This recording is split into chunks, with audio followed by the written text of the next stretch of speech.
Hello, it's your girl, your favorite expat and well-being coach, your girl Nicole. And today I just wanted to talk about moving abroad with a job versus moving abroad as a digital nomad or even just like a passerby for a couple of months. It's not the same. And it's really important that you don't mix up the advice. I want you to stay tuned to this video and really think about as you're getting advice and you're following all these amazing women on these channels, is actually knowing if the information is going to resonate and is this going to connect to what you're trying to do as you're moving abroad. So I really wanted to highlight that idea of moving abroad as a job, with a job, excuse me, or moving abroad as a digital nomad. And I'm sharing this because I personally, my life experience of moving abroad has been with a job. I've worked in an international school, I worked in a government school, and I have also taken a sabbatical. So I can speak through those three lenses. I am an educator, all right? I am not living a cafe style life. If you see me posting a cafe, it's because that's what's happening on the weekends. Monday through Friday, I'm just very real life. I have chosen to live abroad as an educator. So my life is very similar to someone who has a 9 to 5 back home. Now, this is just another outlet. This is just another way that you can decide to move abroad. And I want to help you, and I just want you to understand the context and the lens of when I'm sharing these things. Now, I have my notes as always, right? So when you live a job and you are in a job, move abroad, often the time expat, I know arguably we can also say immigrant. Expat just has a better search factor. So that is mostly why I use the term expat. But yes, immigrant is when you move to a place and you live there. You have a job, you have a visa that's tied to the job, which allows you to stay in said country. So this is what it means when you're an expat. You have a very specific schedule, you have workplace culture, local systems, and you build a community with both locals and expats. Okay. Now, when you're mostly nomadic and you have an online, and I've been able to fortunately experience both, you have more flexible time. So sometimes you see people in their beautiful cafes when they're in Bali and Thailand, right? Income generally is coming from their home country. So that's why they're telling you that these places are very affordable most times. They have a very curated lifestyle and it's less tied, I would say, to local institution. Now, I'm not here to say which one is better, okay?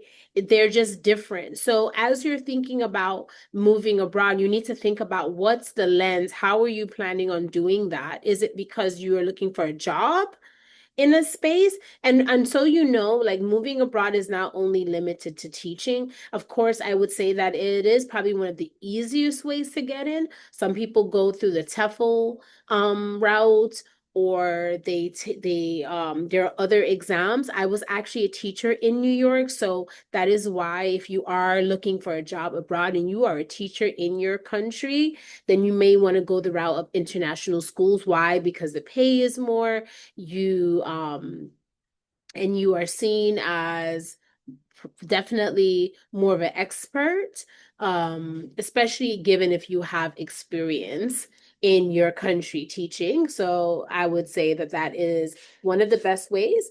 But there are also other routes as far as banking.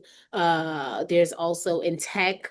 I know there's a big community of people who have traveled and are in tech, and they are in Singapore, also in Hong Kong. So know that there are also a multitude of routes to move abroad. I just know that teaching tends to be a very popular route. And then second to that is generally if you have an online business and you're looking to maximize and stretch the USD, and coming to Southeast Asia is just a way to do that. So those are two life ways that you can do it. Now, if you're moving with a job, the things that you're going to, five real things that you're going to care about is obviously work culture and energy, because I can tell you, I have the experience of working in a place that really impacted my mental health. You are at a job for 6 to 8 hours, and if you are choosing a place that doesn't resonate and you need it for your well-being, that can be really hard. So make sure that you do some due diligence if you are looking for a job in a country, that you're going to like the community, and make sure that the culture aligns with you, not just the country's culture, but the work culture. Because you can like a country, but not like your job, right? So your week is going to be built around that. So it's really important that you take that into consideration. Secondly, your commute and neighborhood. I will say that being from New York City, of course, I don't think there's anyone on this planet that would argue or say that they would not want to work near their job. Actually, maybe teachers would probably debate this, right? But you need to start thinking about, like, do you want to be really close? How long does your commute need to be? I preface it talking about New York City because commuting just always has felt like a part of life. So I'm not a person that I don't have an issue having to commute 30 minutes, but having lived in Asia, I have found that many people, like when you live like 30 minutes from where you work, people tend to say that's so far. Um, but know like what that looks like for you as you're getting a job. Like, is that you need to think like, are you okay with the commute? Are you okay with the neighborhood? And because that also impacts your nervous system. Next is community. I live and die by community. I think it's so important. And when you are moving in a place for a job, community can look like your coworkers, it can look like the local rhythm. What are these things? What is this going to look like for you? I would definitely suggest that if you are getting a job in another country, trying to ask the HR if they could connect you with someone beforehand, because you will get a vibe. And I've done that when I moved to mainland China, and I also did that when I was moving here to Hong Kong. And right away from the conversation, I was able to have like a positive outlook on where I was moving. And then, of course, structure and well-being, your sleep and your fitness routine. Like if you're working a full-time job, how are you going to include fitness? Which gym are you going to go to? Are you going to walk? Are you going to do something online? It's also a great way to build community too. So what are you going to do? And then, of course, career growth. If you're moving abroad for a job, what does your career growth look like? Are you planning on staying? Do you have like a mapped out plan? You're not just traveling, but you're building some type of trajectory.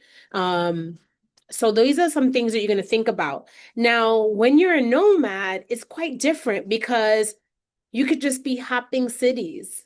Living in Thailand, for example, there were people that were in Bangkok, but when they were tired of Bangkok, they would just hop to one of the islands. That is not your real life when you're moving for a job, especially if you're working in a school. You can't just say, I'm tired of Bangkok or I'm tired of this place and I'm going to jump, right?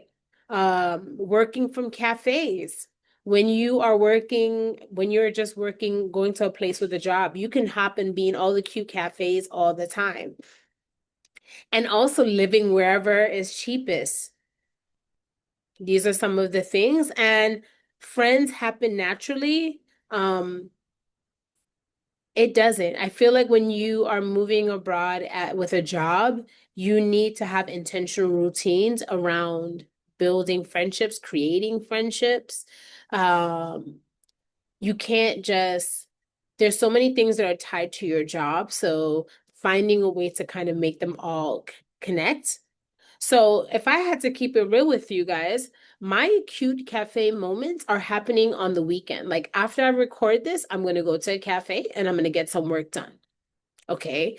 This is not an everyday thing. When I get out of work at 3:30, when I'm coming home, right now I don't have a fitness routine, but in a few weeks, right, I'm gonna have a fitness routine. It's probably gonna look like me going to the gym, which then means having dinner and then going to bed.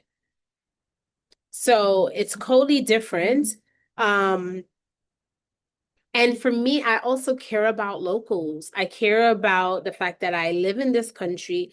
I'm not just passing through. So making an effort to go to events where I'm not only with expats like myself, but local people, like people from Hong Kong, people from mainland, like finding ways to intertwine with that.